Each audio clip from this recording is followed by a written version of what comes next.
Bien, on va parler de Shavuot. Bien entendu, Shavuot, ça exigerait plusieurs cours, mais on va essayer de résumer, à notre habitude dans ce cours-là, 4 aspects très importants. 1. Les 10 commandements. Comment ça s'articule? Pourquoi est-ce que Dafka, il est quand même assez extraordinaire que vous savez que le mont Sinaï est considéré, la révélation du mont Sinaï, est considérée comme la révélation la plus haute de tous les temps. Non seulement la plus haute, mais elle ne peut pas avoir plus haute. C'est-à-dire qu'aujourd'hui, un prophète, il vient, il vous fait voler des immeubles à Manhattan, je ne sais pas, il fait tourner la terre de l'autre côté, il vous fait que le soleil s'arrête, il fait ce qu'il veut. Même il faut manger du cochon, on lui coupe la tête.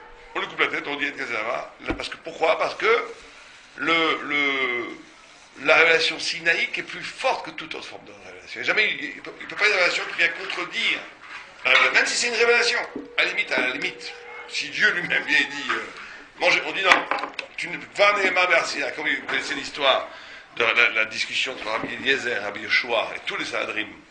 Est-ce qu'un four était caché? C'était un four cassé? C'est très intéressant comme marloquette. Ça veut dire en profondeur, un four cassé, si on le reconstruit avec du sable, est-ce qu'il redevient Taor? Est-ce qu'il devient un Kéli?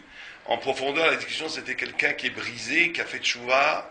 Est-ce que la tchouva, ça a ramé l'homme comme s'il n'avait jamais fauté, ou pas vraiment, il reste des brisures, etc. Bon, c'est une marloquette très profonde sur la notion de réparation, de tikkun.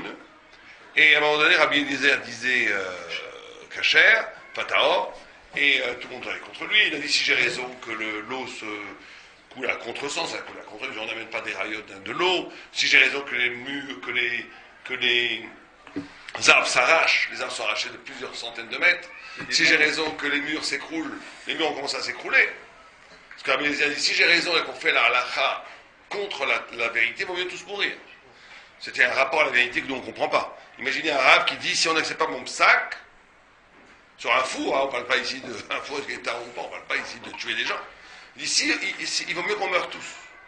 Ils avaient une conception, un rapport au émet, à la vérité, qui était tellement forte, qu'il valait mieux la mort que le mensonge, que la non-vérité, à Allah.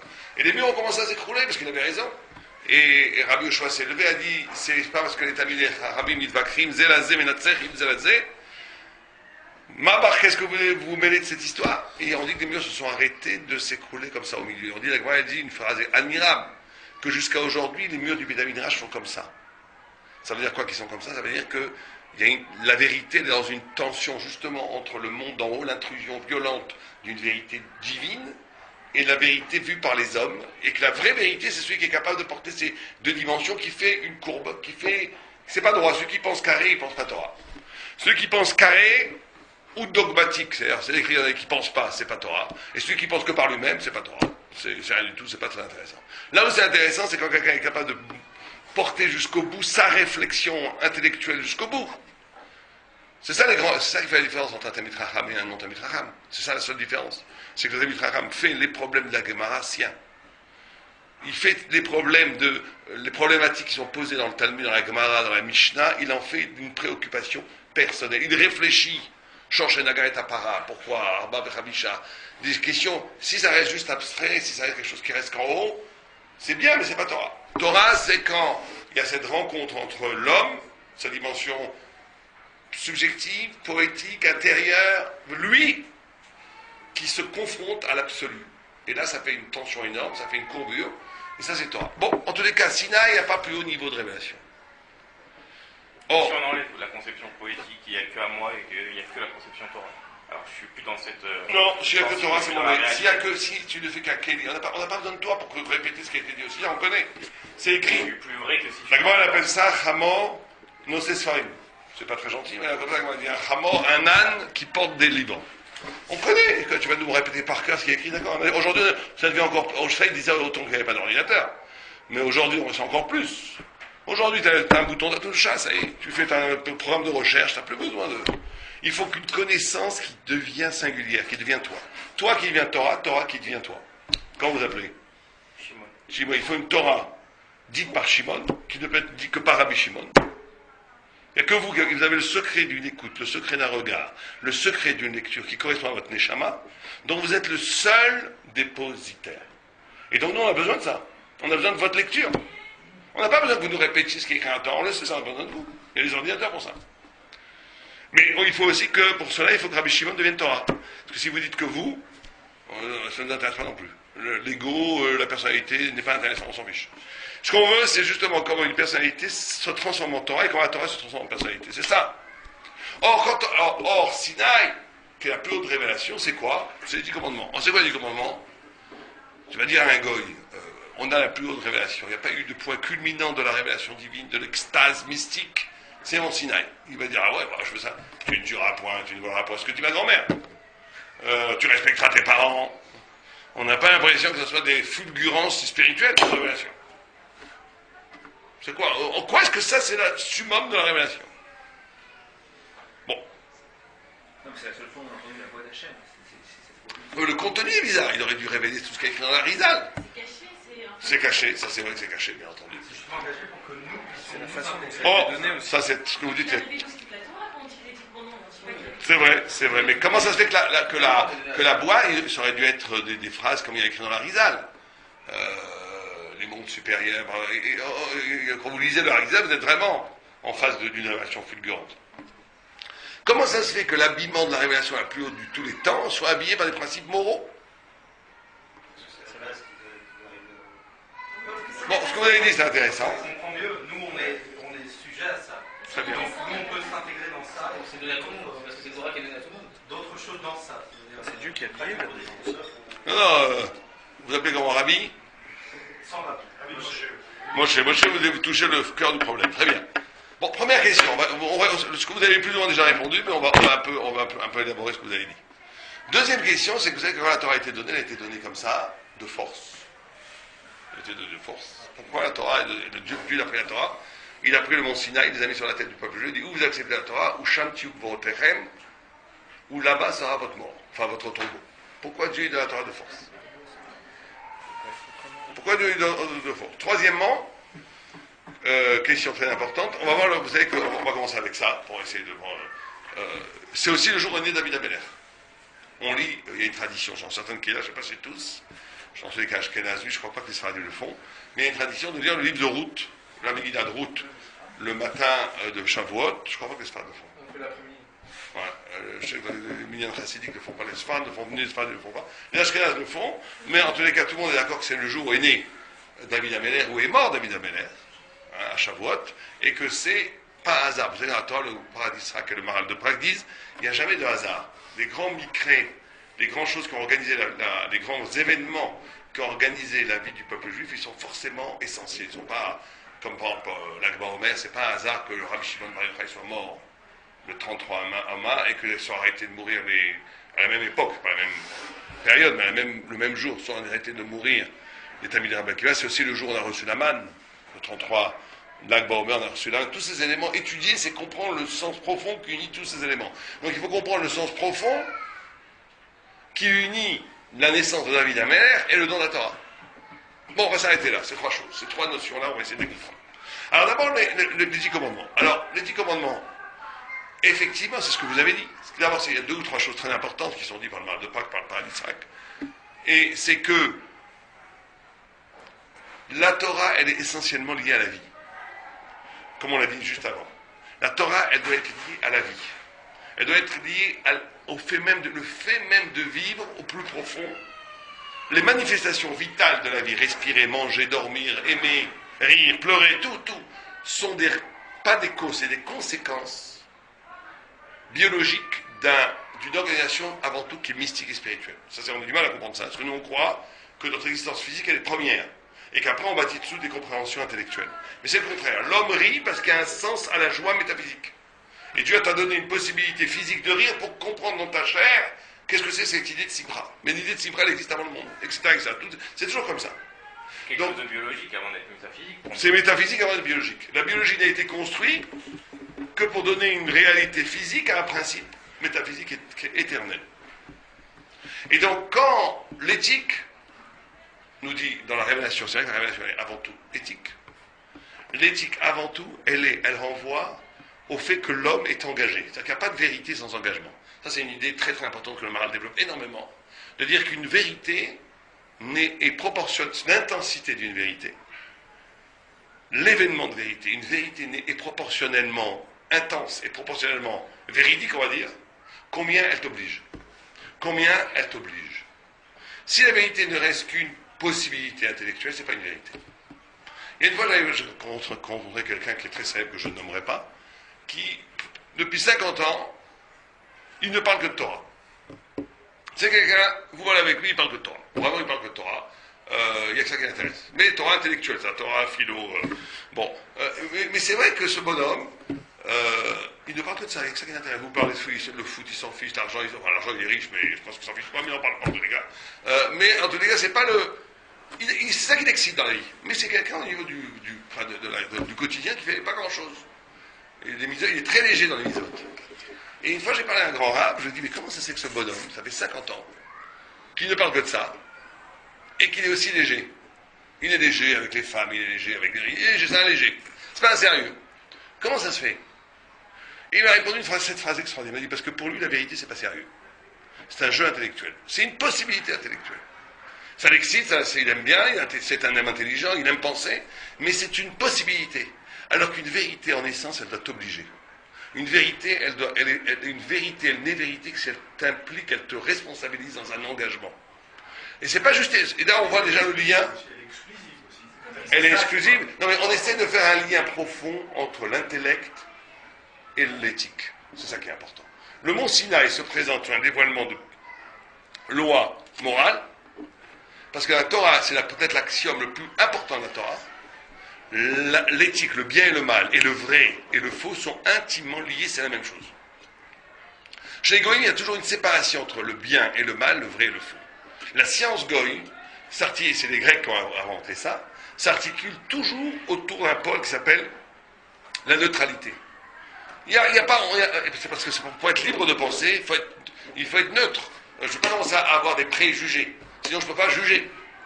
Ce qui a une logique d'ailleurs. Toute la science et toute la philosophie, elle est basée sur cette chose. Toute la culture Goïm, toute la Chorpat Bagoïm Tamim, toute la culture occidentale en tous les cas, elle est basée sur un axiome que tu ne peux pas mélanger une addiction à l'éthique, c'est un méchoubad, le fait d'être aliéné à un système éthique avant de penser, parce que ça va conditionner ta pensée, ça va t'empêcher de penser. Donc, tu es dépendant de rien, tu fais un vide, et tu vois le réel quel qu'il est, tu l'analyses. C'est la science. Toute la science, c'est ça. La science, c'est d'essayer de consulter le monde sans préjugés. La philosophie, c'est de penser à partir de soi-même, etc., sans aucun préjugé. Ça a été très efficace sur plein de points, mais en vérité, à l'origine même, c'est une trahison fondamentale de ce que c'est la vérité. Parce que la vérité, au plus profond, elle est liée à l'engagement, à l'éthique. C'est pour ça que la révélation la plus haute du monde, elle s'habille, c'est vrai qu'après il y a des côtés infiniment plus profonds et cachés, elle s'habille avant tout d'un engagement éthique. Tu ne peux pas comprendre quelque chose si cette compréhension, elle n'implique pas que tu vas t'engager dans le bien. Tu ne peux pas comprendre quelque chose si cette compréhension n'implique pas que tu ne vas pas t'éloigner du mal. Le bien et le mal, le vrai et le faux, sont infiniment liés. Et on va voir jusqu'à où ça va. Ça va jusqu'au point où, et ça va nous faire comprendre aussi la deuxième question, pourquoi ça a été donné de force. La Torah oblige, la vérité, c'est pas quelque chose d'aimable. C'est quelque chose qui t'oblige, qui te force à comprendre. C'est l'intégration presque violente d'une évidence profonde qui bouscule tes pensées faciles, bourgeoises que tu pouvais avoir avant. La vérité, c'est toujours comme ça. La vérité est un acte qui t'oblige à faire des choses, qui tu ne peux plus vivre comme avant quand tu as compris quelque chose. Si tu comprends quelque chose et tu vis comme avant, c'est que tu n'as rien compris.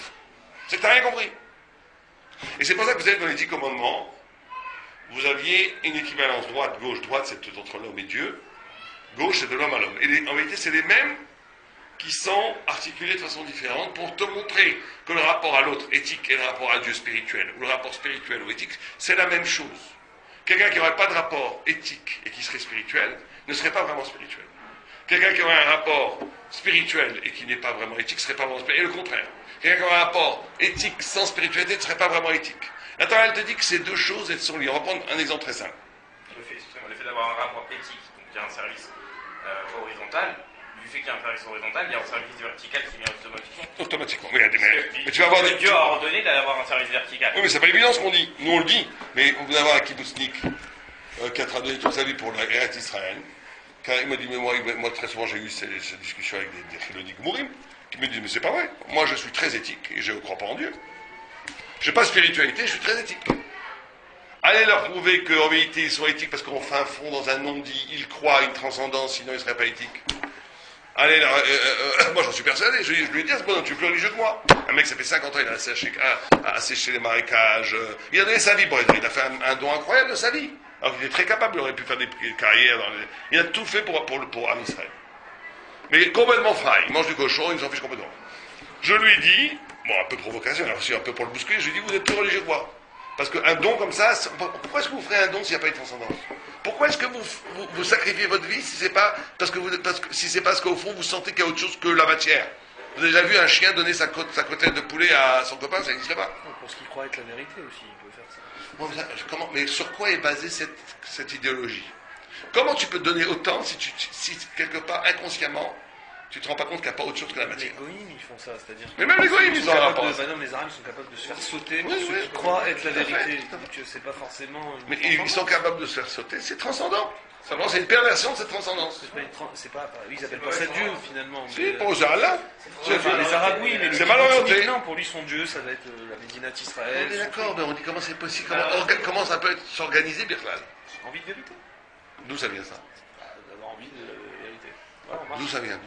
S'il n'y a que matière, si on n'est que là, C'est pensé, mais c'est pas pensé divin forcément. Pourquoi, C'est ce qui peut oubliez, répondre, je ne parle pas d'idéologie, je dis dans la racine des choses, comment ça se fait qu'un homme va donner autant? C'est impossible qu'inconsciemment il n'y a pas du divin. Impossible. Bon, c'est pas notre sujet, on pourra parler un peu. Qu'un service vertical et pas de service horizontal. Alors c'est un fourré vertical, puisque c'est ce qu'on explique, c'est ce qu'on dit. Ça ne vaut rien du tout. Rien du tout. Alors on prend les 10 commandements. Prenez le premier commandement. Anochi Hachem, je suis Dieu qui t'ai sorti d'Égypte. En face, il y a quoi? 6e commandement.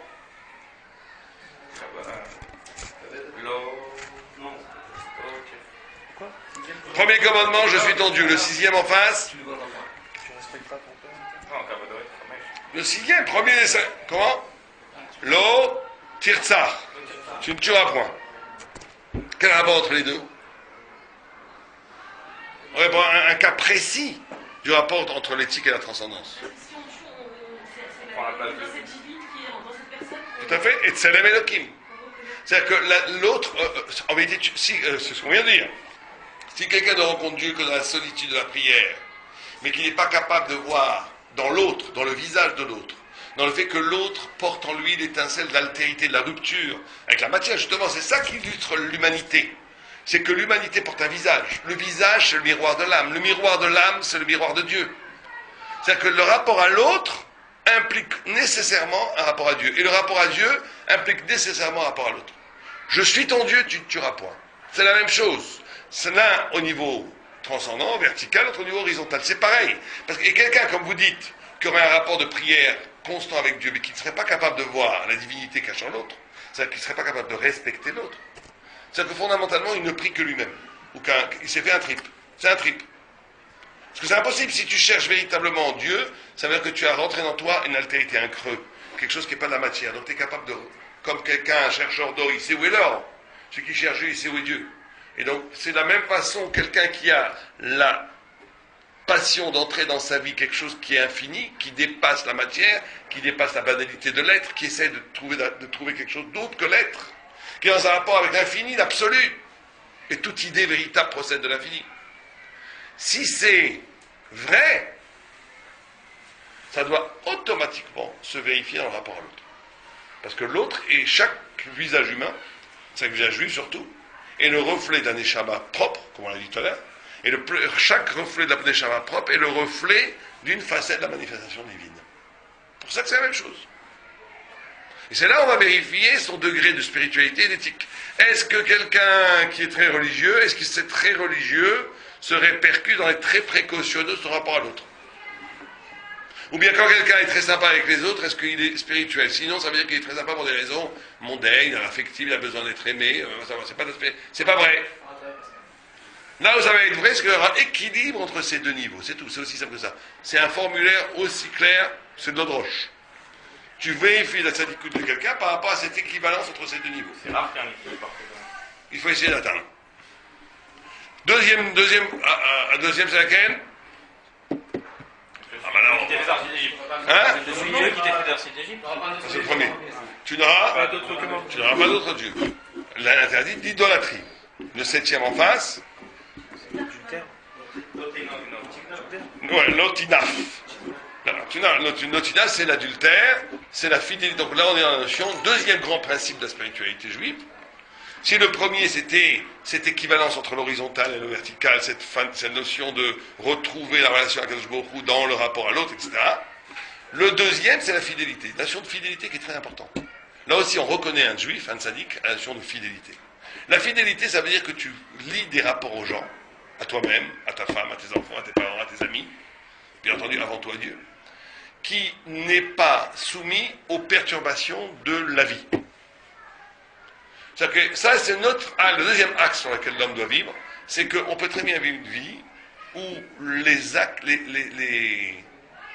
les relations conjugales avec les gens sont que contractuelles. C'est-à-dire que du moment, maintenant ça m'arrange, je suis avec toi. Demain ça m'arrange plus, je suis plus avec, je suis contre toi. Je ne sais pas si ça vous est arrivé, mais ça c'est très goy. Moi je me rappelle quand j'étais jeune, j'avais été très frappé par ça, par les petits gamins goy à l'école, qui se trahissent comme ça.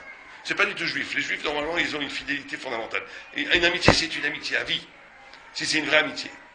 C'est-à-dire que c'est pas simplement une question de genre, tu es mon copain à vie. C'est une question que de comprendre qu'un rapport, il est essentiel. Il est plus fort que les circonstances de la vie. Si un homme se marie avec une femme et qui dit je me marie avec elle, pourquoi? Il te dit parce que je l'ai rencontrée par hasard. Et que pourquoi tu t'es marié? Ben j'ai pas trouvé mieux. Et alors pourquoi tu restes avec elle? Parce qu'elle a les enfants, l'argent, on a même compte en banque, c'est trop compliqué de divorcer. Mais bon, on prend son mal à patience, hein, j'attends qu'elle meure pour hériter. Bon, Dieu préserve. Imaginez quelqu'un qui commence à dire ça. Ça veut dire que non mais on rigole, c'est le cas d'énormément de couples. J'avais un copain psychanalyste qui me disait il y a les couples explosés et les couples implosés. J'en ai pas encore trouvé de couple harmonieux. Je lui dis viens voir chez nous dans la Torah, tu vas en trouver plein. Mais c'est vrai que dans le monde, la plupart des gens restent ensemble parce que c'est circonstanciel. On est bien obligé de rester ensemble, mais si je peux me sauver, je me sauverai. C'est affreux. C'est-à-dire qu'à un moment donné, il n'y a pas de lien essentiel. Dans la Torah, la notion du rapport au couple, c'est pour ça que vous remarquerez que chaque fois les patriarches ont voulu faire passer leurs femmes pour leurs sœurs. Parce qu'une sœur, tu ne la choisis pas. Une sœur, tu es essentiellement lié à elle. Tu es né de la même famille, tu n'as pas choisi. Et bien ton mari ou ta femme, tu ne l'as choisi pas. Tu crois que tu l'as choisi. Mais vous étiez prédestinés on était prédestinés depuis l'aurore des temps d'être ensemble. Et c'est ça qu'il faut comprendre, c'est ça qu'il faut bâtir. Il faut bâtir une relation avec sa moitié. Et avec ses enfants, c'est pareil. Et même à la limite avec ses amis. Une relation où on comprend que c'est pas circonstanciel, c'est pas contractuel, c'est pas donnant pour donnant, je te donne ça, tu me donnes ça. C'est quelque chose qui est beaucoup plus profond que ça. C'est une essence de relation qui renvoie à ma propre identité. Je suis défini aussi par la fraternité de ma sœur. On est défini par l'autre. Et c'est pareil avec Dieu. Encore plus avec Dieu. La fidélité avec Dieu, elle ne dépend pas des circonstances. Il y avait une histoire, une fois comme ça, avec Rav Silver. C'est terrible. Comment on voit, tout est une question en vérité, c'est ça la fidélité. Comment tu vois les choses aussi.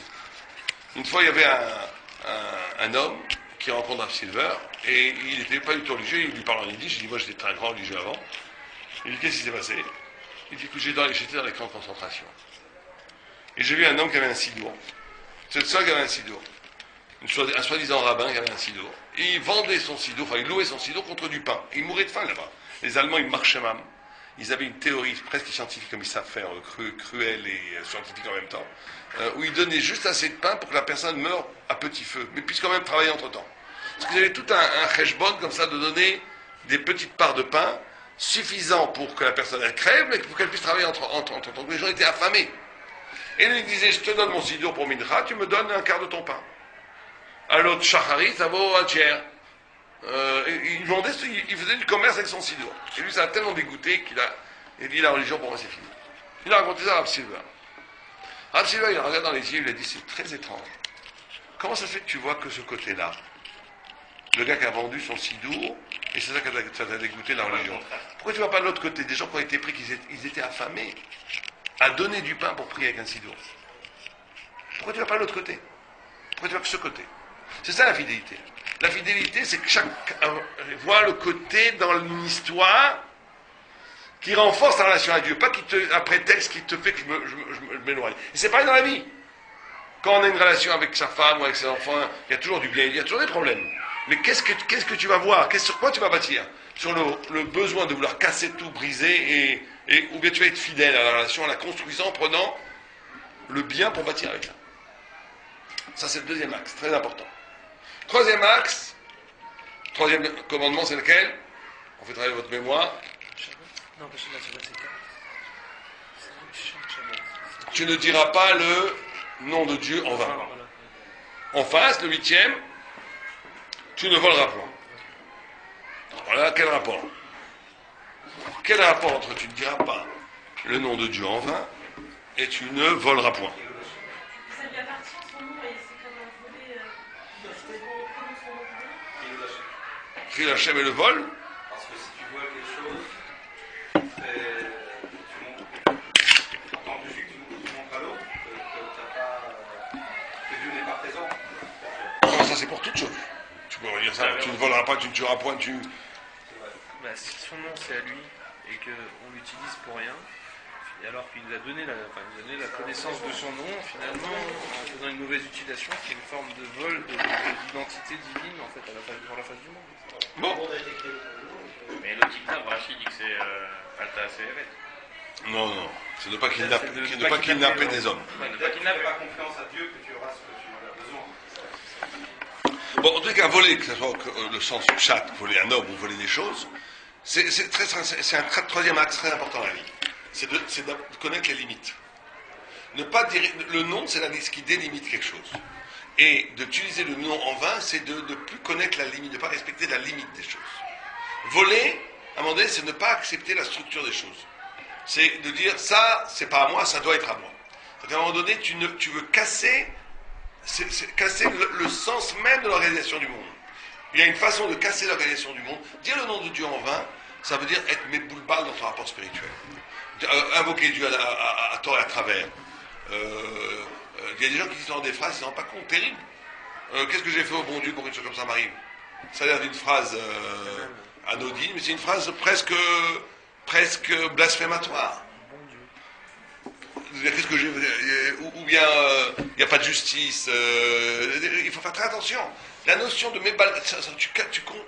avec ta bouche, tu construis un système sémantique de signes de référence, symbolique, où tout est méboulbal, où il n'y a plus de limite. C'est un peu de la provocation qui font les gens. Ouais, tu mébalbelles le sens.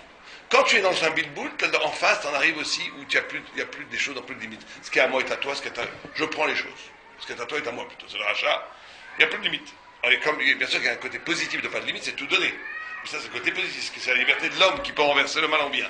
Mais par contre, quand tu utilises cette non-limite, ce bilboul-là, ça, c'est le troisième axe. La notion de savoir qu'il y a des choses adkan. Dans la vie, il y a des choses, comme disait un arabe, je ne comprends pas. Des choses que je ne comprends pas. Mais je sais que Dieu est absolument juste, absolument puissant, absolument tout.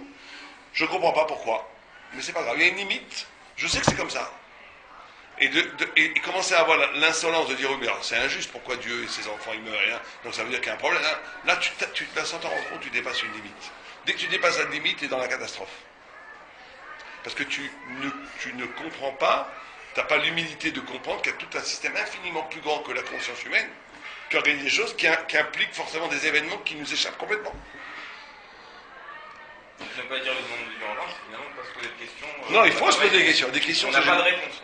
Des questions, c'est génial. Il faut jamais cesser de poser des questions. Mais les questions les plus douloureuses. Il ne faut jamais dire je me pose des questions. Mais on peut dire Adkan. Tu peux dire non, des questions tu peux poser. Par contre, tu peux dire, tu dois savoir qu'à un moment donné, que tes réponses doivent être contrôlées par une limite. Les réponses, il y a une limite. Tu peux pas. Il y a des questions, il n'y a pas de limite. Pose toutes les questions que tu veux. Mais les réponses, tu dois dire, il y a un moment donné, ça, je sais que c'est pas possible. Ça, je sais que ça, là, on arrive à un truc que c'est pas possible. On va poser toutes les questions pour vous. Pratiquement. Sur l'essence de Dieu. Non, sauf des questions qui parlent de l'essence de Dieu, ou de ce qu'il y avait avant la création. La Gemara, elle a dit, vaut mieux qu'il n'ait pas été créé celui qui a posé des questions. Mais les questions dans le monde, et qui ne concernent pas l'essence de Dieu, toutes les questions sont ouvertes. D'accord, quatrième, c'est Shabbat. Le neuvième en face, c'est témoignage. Donc ça, c'est très simple, c'est la notion de témoignage. Encore une quatrième axe dans la vie, aussi bien quand on parle de ces actes, se dévoilent aussi bien vers Dieu que vers l'homme, vers la terre, c'est de témoigner. Témoigner, c'est pas simplement... Témoigner, c'est d'être capable, toi, dévoiler aux autres une vérité. D'exprimer une vérité aussi bien dans ta vie, par le Shabbat, que dans l'étude de la Torah. La notion de témoignage, c'est un axe fondamental. Et le cinquième, j'en ai vu parce qu'il ne reste peu de temps, c'est tu respecteras les parents, c'est le cinquième. Et le dixième, le tarpot. Quel rapport entre les deux? Respecter ses parents et ne pas convoiter le bien d'autrui. Quel rapport entre les deux? C'est pas une source. La source d'un homme, c'est ses parents. Et alors? C'est quand il convoite en fait quelque chose qui lui appartient pas. Finalement, c'est comme s'il renie un petit peu le fait que tout a une source et que tout a une limite au-dessus de. Très bien, très bien. Ouais. Vous voulez dire quoi?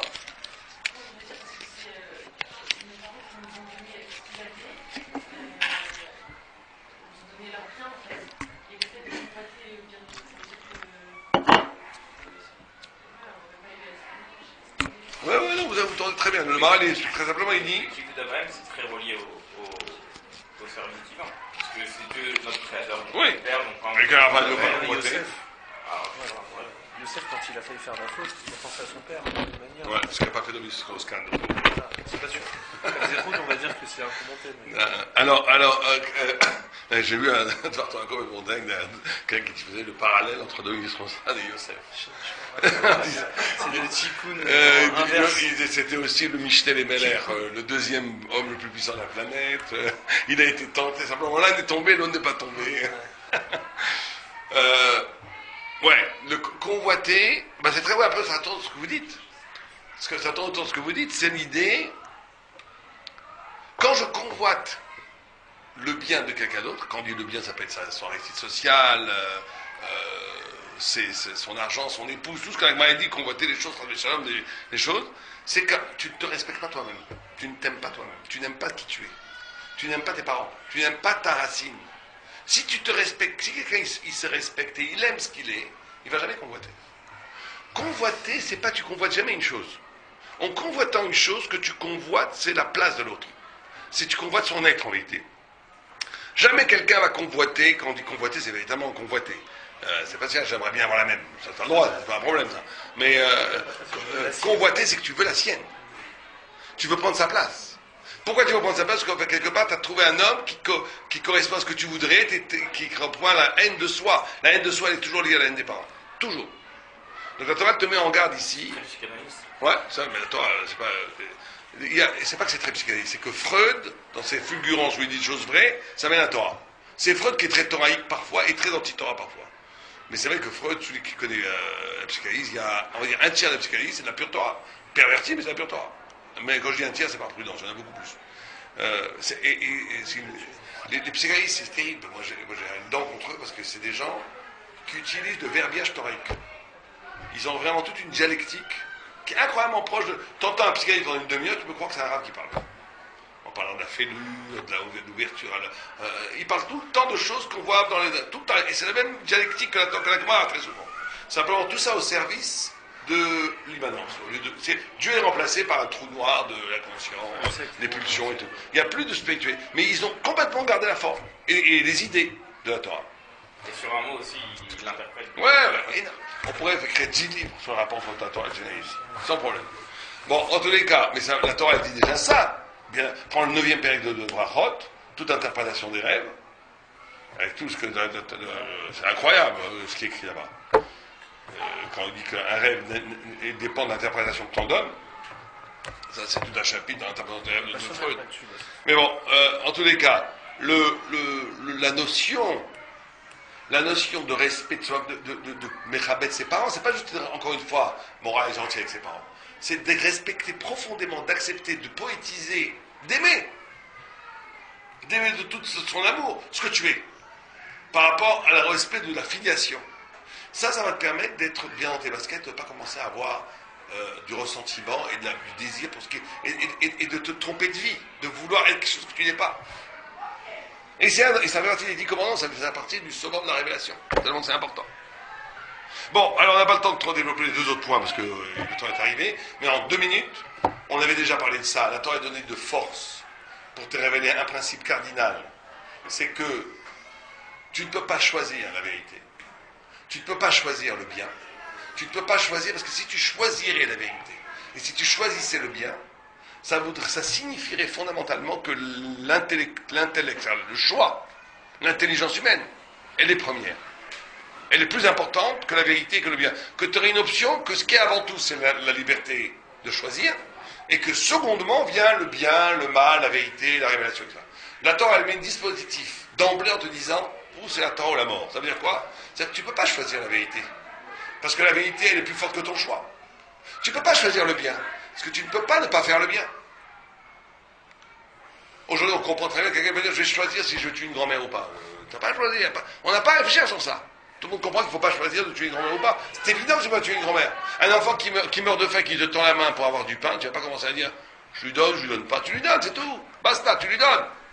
Et si tu réfléchis, tu as une crapule.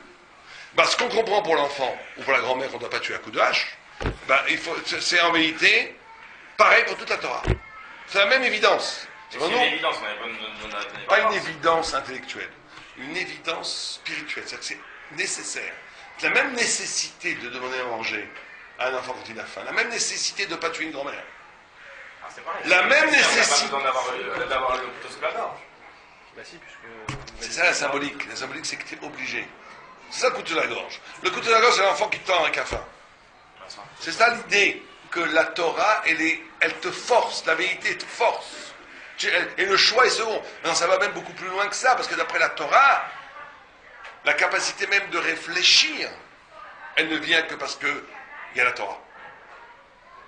Ça, c'est une idée que les goïms ont beaucoup de mal à comprendre. On ne peut réfléchir, on a la capacité, l'intelligence humaine n'apparaît au monde que parce qu'il y a un choc d'un rapport au spirituel.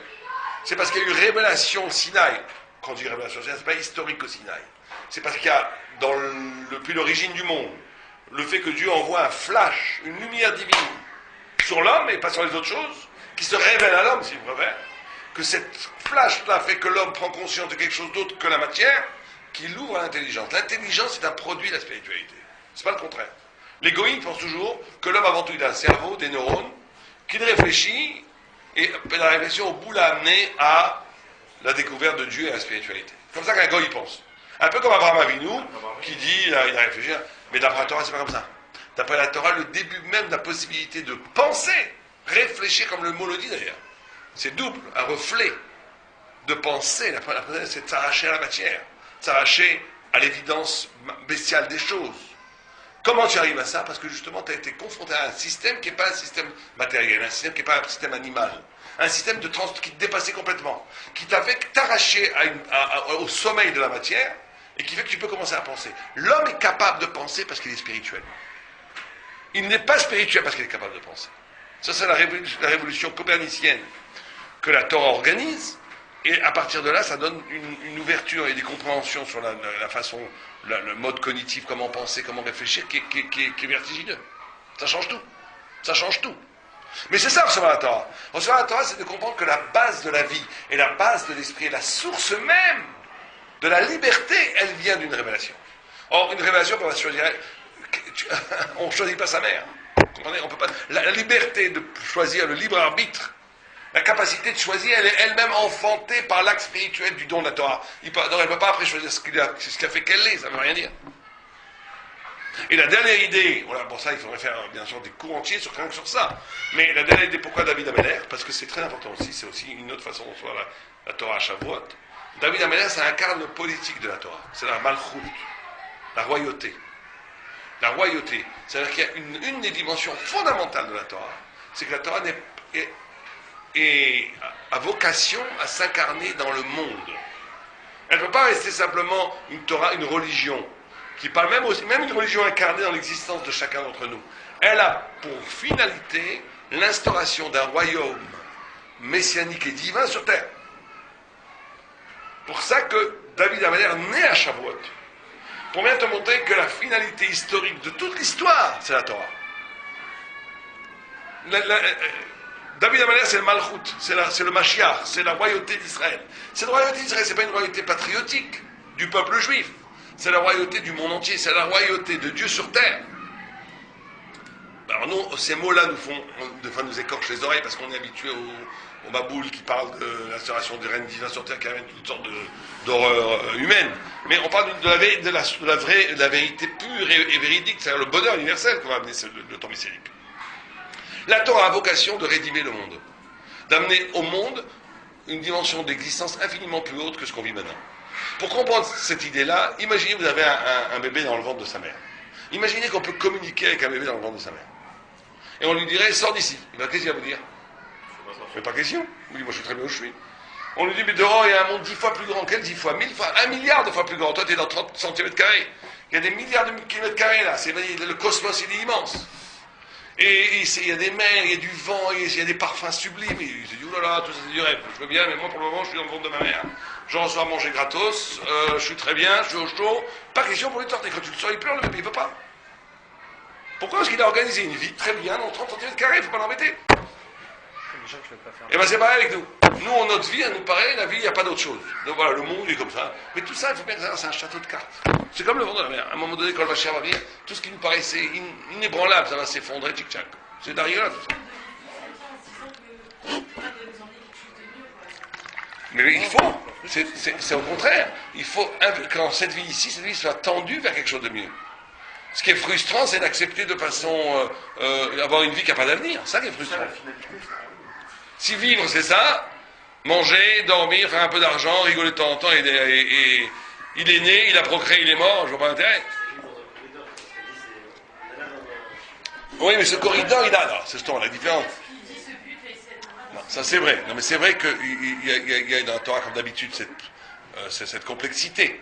C'est qu'on dit d'un côté le monde entier, tout le monde ici. Quand on parle du monde, on parle d'avoir, c'est pas un monde de juste possession matérielle, c'est la capacité de jouir de cette, c'est-à-dire d'avoir toute la gloire. Imaginez Cannes, le festival de Cannes, vous montez sur les marches, les yachts, les milliards, la gloire, tout ce que vous voulez. Condensez tout ça, c'est dit que ça c'est même pas un milliardaire du plaisir après la mort, du voilà là-bas. Mais d'un autre côté on dit, une seconde ici elle vaut plus que tout le là-bas.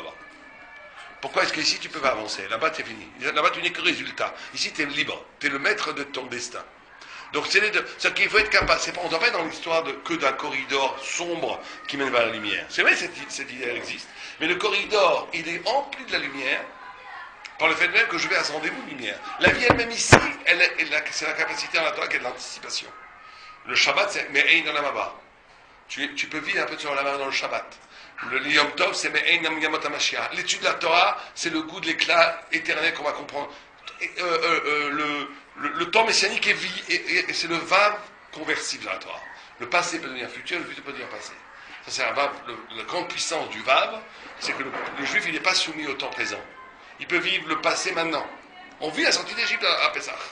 Et il peut vivre le futur maintenant. Et il peut projeter le futur dans le passé dans le futur, tout autant. C'est le maître du temps, les bâtisseurs du temps, c'est Rabbi Israël. Donc c'est vrai qu'il faut, et c'est très subtil, je suis d'accord. Il ne faut pas tomber non plus dans une vie où je suis totalement heureux ici que j'ai rien besoin d'après. Non. Il y a un manque, un creux, un espoir de dire que le monde est insupportable, il y a quelque chose d'insupportable dans le monde. On ne peut pas vivre de façon béate, tout va bien pour moi. Le bonheur absolu comme les zen. Non, tu peux pas vivre comme un zen dans le bonheur absolu quand les enfants qui meurent de faim, c'est pas possible. Il y a un manque, et on veut que ce manque s'arrête. Il faut une volonté que la vérité vienne réparer le monde. Et donc il y a une frustration qui doit être vécue de façon existentielle et métaphysique. Et d'un autre côté, je peux dire que là-dedans, tu dois vivre aussi dans la notion du bonheur, c'est-à-dire l'anticipation et dans le fait de goûter dans la vie elle-même la relation à Dieu. Et le bonheur jouissif de la relation à Dieu. Comme la Gemara a dit que tu seras puni si tu n'as pas goûté tous les fruits que le monde a créés, que Dieu a créés au monde. Donc tout ça, c'est comme d'habitude la Torah, c'est pas dogmatique, c'est pas un.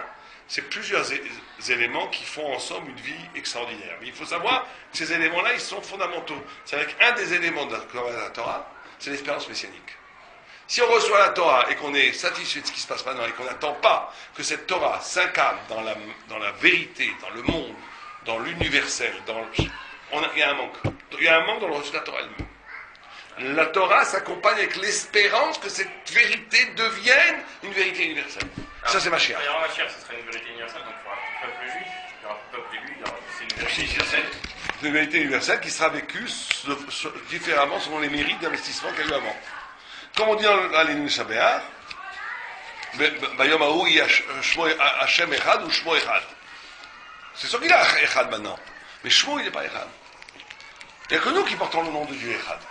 Et il faut avoir l'espoir que ce unité de nom de Dieu se révèle dans la planète entière. Et les goyim qui vivent au Shmo Echad, au nom de Mashiach, alors ils seront prêts aussi d'être au Shmo Echad. Certains goïms, oui. Certains d'autres, non. Nitaken Olam Malchut Shakai.